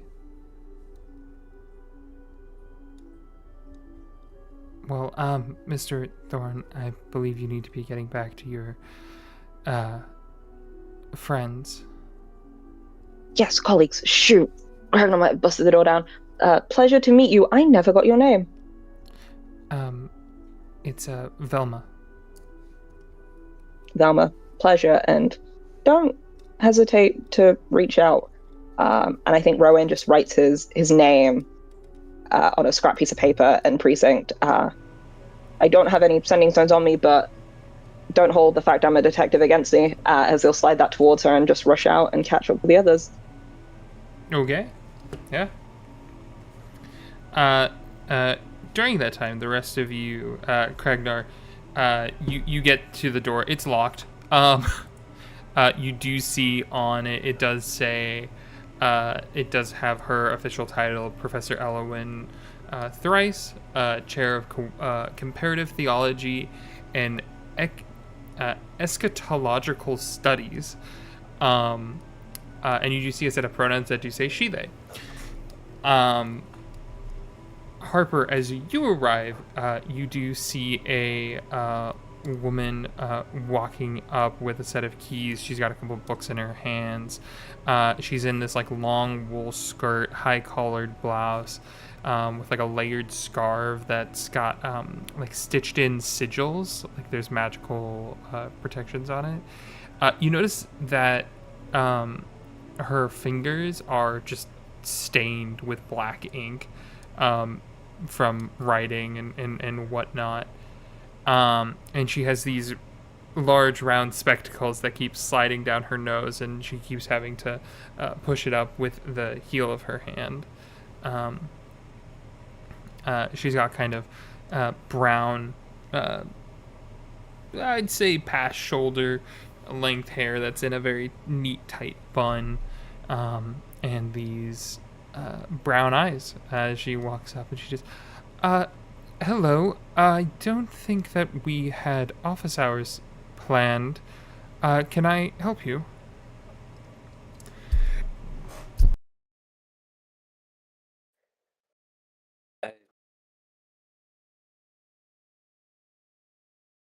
I was informed by one of your colleagues that you might have had some information.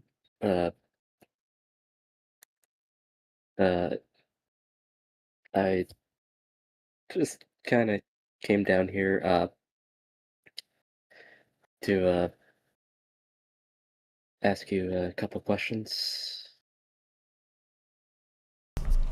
All right. Are you a student? Are you kind of looking to Harper at this point? I think Harper at that point would step forward and introduce themselves. Apologies. We're detectives. We're working on a case and thought your insight might be of assistance to us. Oh, yes, of course. I am so sorry. If you just give me a moment, and she goes, and it takes her about 3 keys before she finally gets the right one and opens the door. Opening up her office, which you see is very neatly organized. There's not like a book out of place. Large sets of like a library, like it's almost like a library in there with 2 sets of bookshelves. And then you notice on one wall is what you would assume is every symbol of the known gods, and whatever their symbol would be.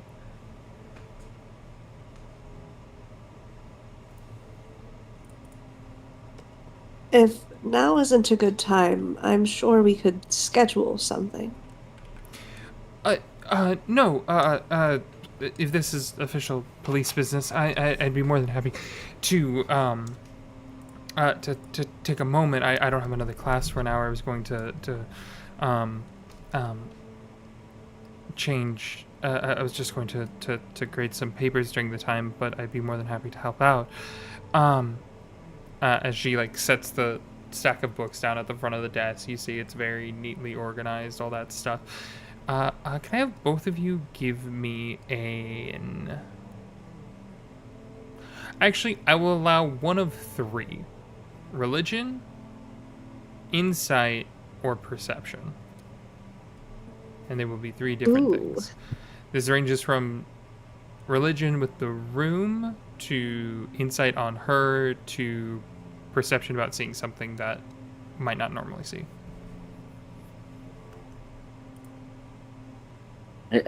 I'm stuck between two, but I guess I'll go with my gut. I'm gonna go for perception. I'm gonna go insight. Okay. That is a 20? Uh, Dirty 20 technically? she is definitely a little caught off guard by you all, and there is almost a level of her wanting to help, almost reflecting in maybe in the past she had not helped, and that led to something bad happening. So now she's more willing to help.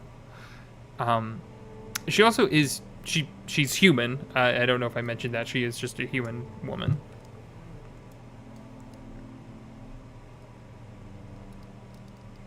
And I got a 21 on perception. Yeah, that's good enough. There's a it's weird. There's a moment where she's walking into the room, she walks past her shadow. Like her shadow didn't follow her for all of that time, and then it catches back up. Interesting.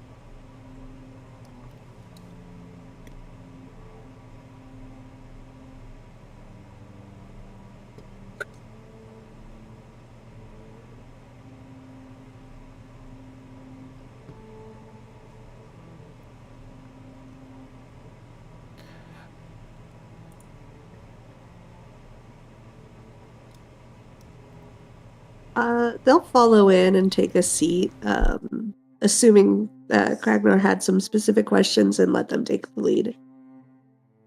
Oh, this is the one time I wish I had my stuff written down. God damn it. I guess Kragnar will also sit down.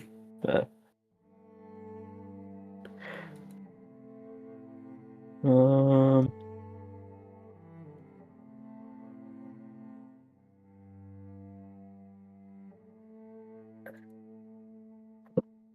sorry. So, I guess start off.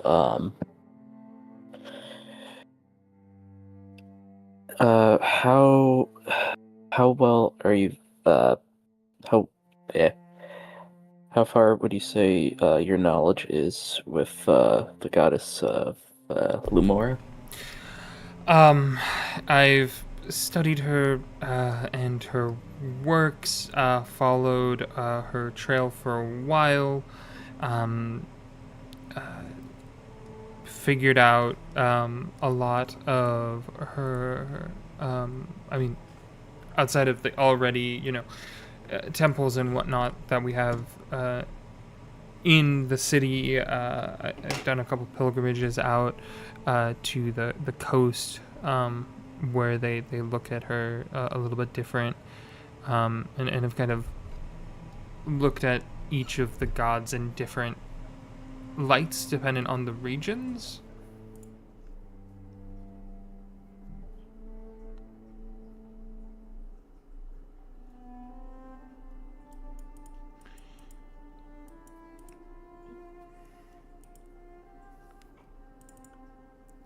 mean, the gods are real, but that's kind of the least interesting thing about them. Yeah.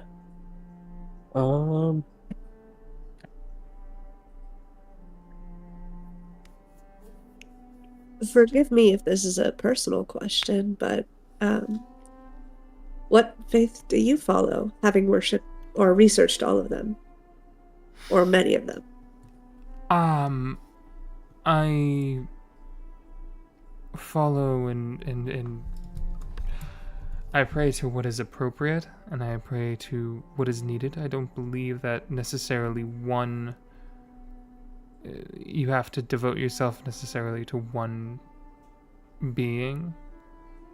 It's fine to devote yourself to multiple. I mean, as we've said, there are...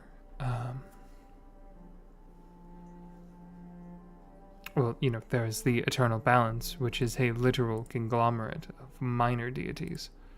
I found them to be quite fascinating.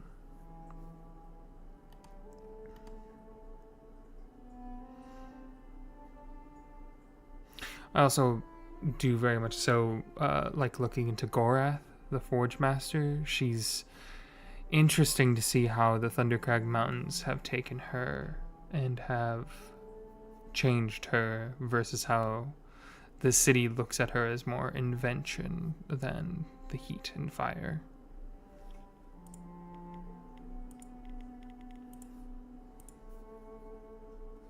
I would agree.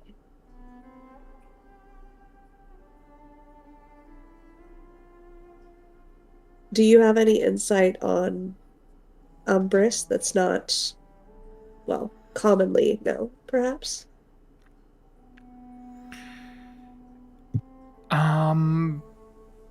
Depends on what what region you're looking at. There's a lot of variation in their myth dependent on what your baseline is. Are you trying to look through it through a particular lens or just in general?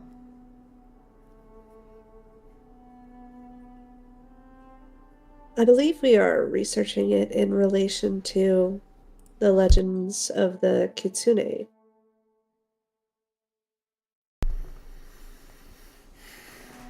Well, that is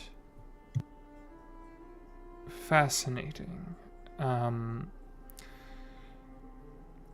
I know that during the time of the Kitsune, Umbris was... you get into a bit of the weeds. Umbris is technically a newer god in the full cycle of things, as the veil was created. It was not always there. The veil did not always exist. And when I reference the idea of the veil, I am talking about where you go when you die.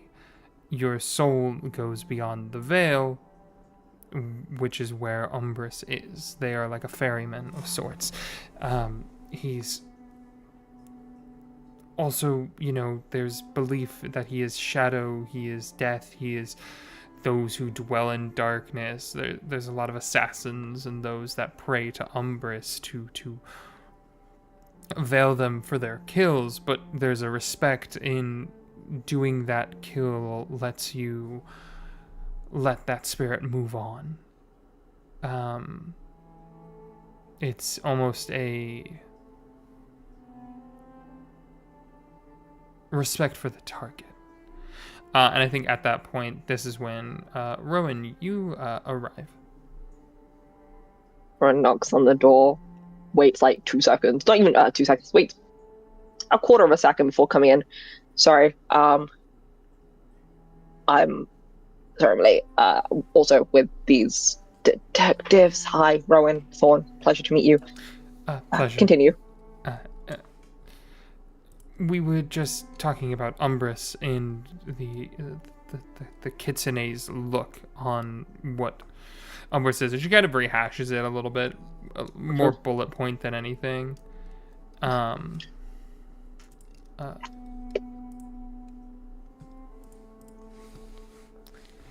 Well, I appreciate that information. Did either of you have any other questions for the professor? I'm sure we don't want to keep her too long. No, not at all. Kragnar, any questions?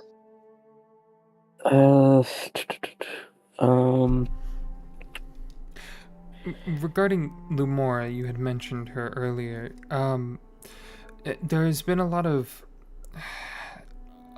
history books regarding her have recently gone missing or have been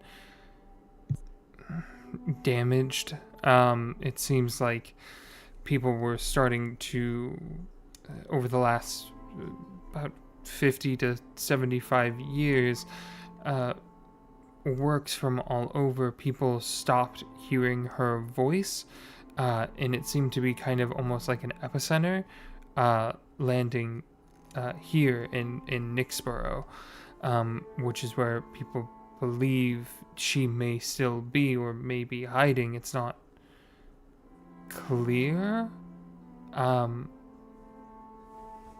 That's at least what I've been able to track down. The issue is a lot of those books have started going missing or are being taken and damaged or ruined or this, that, or the other. I think there's a level of people are wanting answers for their god and are thinking that maybe the books would be able to answer them, and now they're just taking research at this point.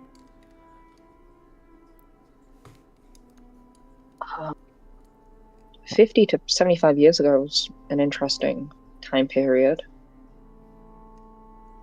And why is that? Well, just oddly specific. And the reason for the gap is actually because there are some accounts that are 75 years old and there are some that were closer to 50. It honestly depended on how far away from this city they were.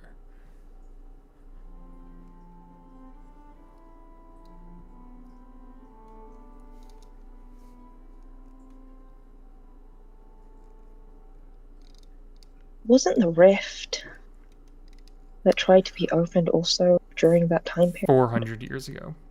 400 years ago. Now this trying to cross brain reference so many notes. Sorry, that was closer to 400 years ago. Was 100. Yeah. The original rift. Correct. Give me a history check. Any of you can give me a history check on what may have been happening. History. What are you? Oh, that is a 14. Not bad. A 15. Better one. Oh, listen. No, it's not. The 15. Let's go, Hopper. Fantasy Bot is not liking us That today. is... Yeah, I just killed it. +2. Fair that enough. is a working class 20. It's a working class 20. Harper, I'm gonna give it to you because you got the 20. The DC was 17. 50 to 75 years ago, there was not a lot historically that was going on. You do remember that in the ethereal skies, there was a re-spark for people looking for the Garden of the Gods that seemed to have a really big re-influence. Thinking there was a tsunami, or not even a tsunami, a hurricane that hit the western coast of the continent. It was pretty bad.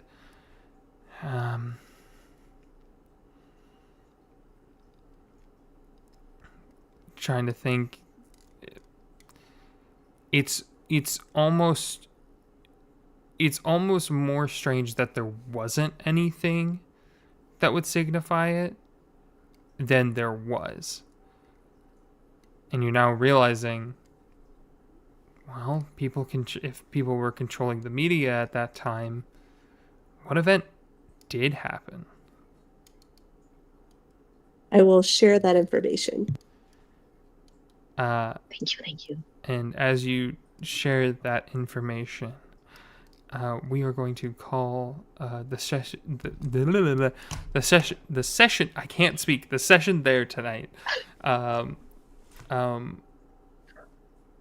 we'll pick back up. If you guys have more questions with her, you guys can kind of think about questions and whatnot. And we'll have the rest of the group hopefully catching up at that point. Oh yeah. Yeah, so we will see you all in 2 weeks. Bye-bye.